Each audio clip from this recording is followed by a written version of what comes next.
In the quiet, dusty town of Willow Bend, nestled in the wide-open plains of Kansas where golden wheat fields stretched endlessly under a vast blue sky and dusty roads wound between simple wooden houses, there lived a girl named Lila Harper.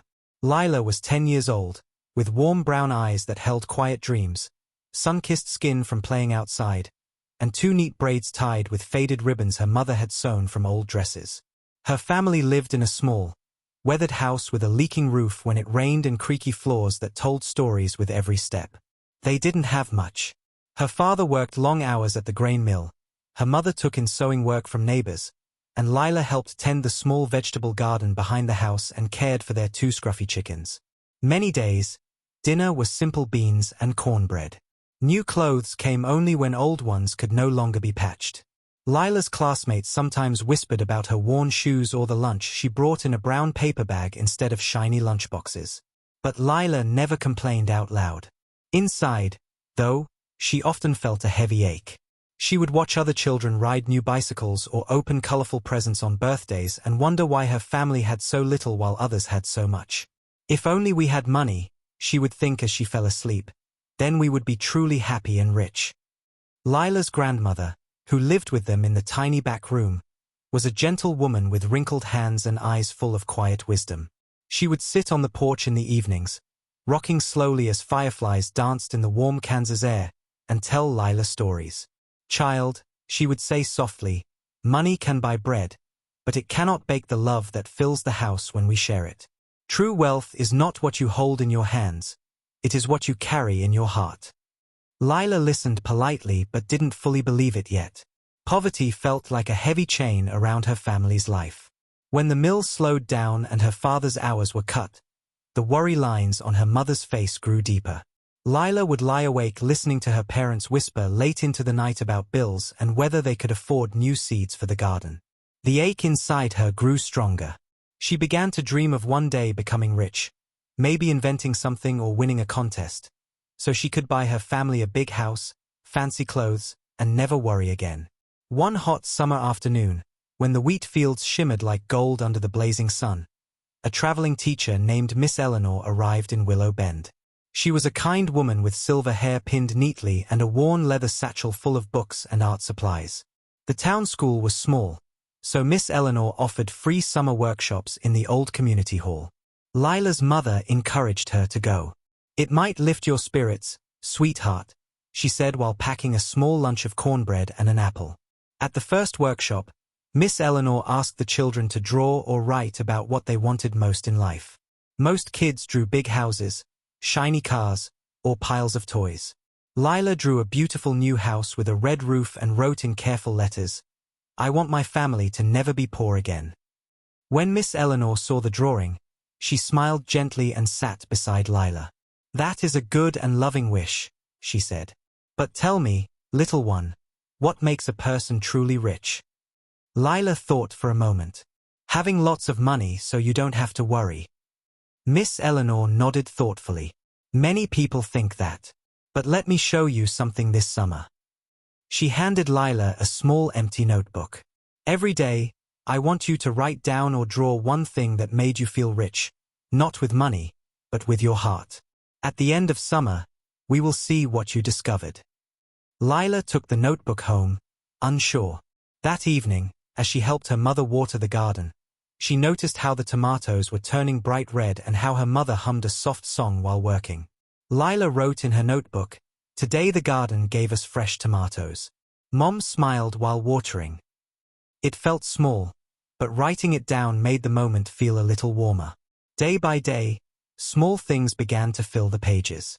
When her father came home tired from the mill and still played catch with her using an old ball in the dusty yard, she wrote, "Dad taught me how to throw better even when he was tired." When the neighbor brought over extra eggs from their chickens because theirs had stopped laying for a week, she drew a picture of the kind smile on Mrs. Ruiz's face.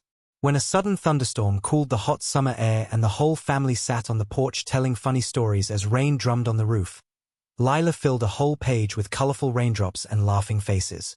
Slowly, something inside Lila started to shift. The heavy ache of not enough began to feel lighter. She noticed how her grandmother's stories made the long evenings feel magical even without television. She saw how her mother's careful patches on clothes turned old things into something personal and loved. She realized that her family laughed more than many of the richer kids at school seemed to. But the real test came in late August when a fierce drought hit the plains. The wheat fields turned brown and dry. The mills slowed even more, and many families struggled. Lila's father lost more hours. Food became even simpler. One night, there was only thin soup and a small piece of bread for each person. Lila felt the old ache return strongly. She cried quietly in her bed, clutching her notebook. "This is why we need money," she whispered. "To never feel this way." The next morning, Miss Eleanor gathered the children in the community hall. She had brought simple art materials and asked them to create something to share with the town. A painting, a story, or a song about what they had learned that summer. Many children made pictures of fancy things they still wanted. Lila sat thinking for a long time. Then she opened her notebook and began to work with quiet determination. She created a large, colorful poster using crayons and bits of fabric her mother had given her. On it, she drew her small house with the leaky roof, the garden with its brave vegetables, the chickens, the porch where the family sat together, and the wheat fields even when they were dry. In big, careful letters across the top she wrote, "True wealth is not in pockets. It is in hearts that love, hands that help, and days we share together." When it was her turn to present, Lila stood in front of the group with shaky knees but a steady voice. She told them about the tomatoes, the catch in the yard, the rain stories, and the neighbor's eggs. She spoke about how her family stuck together even when times were hard. "I used to think being poor meant we had nothing," she said softly. "But now I see we have so much that money cannot buy. Each other, laughter, learning, and hope. That is true wealth." The room was quiet for a moment, then filled with gentle applause. Miss Eleanor's eyes shone with pride. Some of the richer children looked thoughtful. One boy who always had the newest toys raised his hand and said, "My parents buy me everything, but we never sit and talk like your family does. Maybe I am poorer than I thought." Word of Lila's poster spread through Willow Bend. Neighbors came to see it displayed in the community hall. Some brought small gifts, extra vegetables, a jar of homemade jam, or a handmade toy. But more importantly, they began to share their own stories of hard times and simple joys. The town felt a little closer, a little kinder. At home that evening, Lila showed her family the poster. Her father's eyes grew misty as he read the words. "You have seen what many rich people never do, my girl," he said, pulling her into a hug. Her mother kissed her forehead. "You have made us richer than any money ever could." As summer faded into golden autumn and the wheat fields waited for next year's planting, Lila carried her notebook everywhere.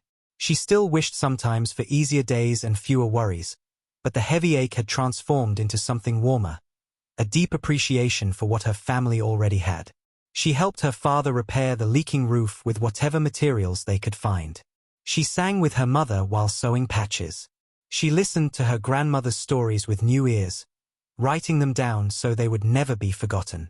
One crisp evening, as the family sat on the porch watching the sun paint the plains in orange and pink, Lila opened her now full notebook. Page after page was filled with moments that money could never buy. The taste of the first ripe tomato from their garden, the way her father's tired face lit up when she caught the ball, the sound of rain on the roof mixed with laughter, the comfort of sharing one blanket on cold nights, the pride of helping a neighbor, and the quiet strength of facing hard days together. She closed the notebook and looked at her family. "I used to think poverty was the worst thing," she said softly. "Now I know that true wealth is waking up every day knowing we have love, courage, and each other. That is something no drought or empty pocket can ever take away." Her grandmother rocked slowly and smiled. "You have become the richest girl in Willow Bend, my dear, rich in heart." From that autumn onward, Lila walked through life with a new light in her eyes. She still worked hard in the garden and helped with chores. She still patched her clothes and ate simple meals. But she no longer felt poor. When new children moved to town and felt the sting of having less, Lila would sit with them on the porch, share a piece of cornbread, and open her notebook to show them the pictures and words. She taught them that true wealth grew in the small, everyday moments of kindness, effort, and togetherness. Years later, when Lila grew up and faced even harder challenges, droughts, lost jobs, and storms of life, she carried that inner wealth with her. She built a life filled with meaningful work, deep friendships, and a family of her own that sat on porches telling stories. She never became rich in the way she once dreamed, but she became truly wealthy in every way that mattered. And in the wide plains of Kansas, where the wind still whispers through the wheat and fireflies dance on summer nights, the people of Willow Bend remembered the girl with the braids and the notebook. They remembered that poverty can feel heavy, but true wealth, the kind that fills the heart and lights the darkest nights, is something we can grow right where we stand, with the people we love and the courage we find inside. Because the richest lives are not always the ones with the fullest pockets. They are the ones with the fullest hearts.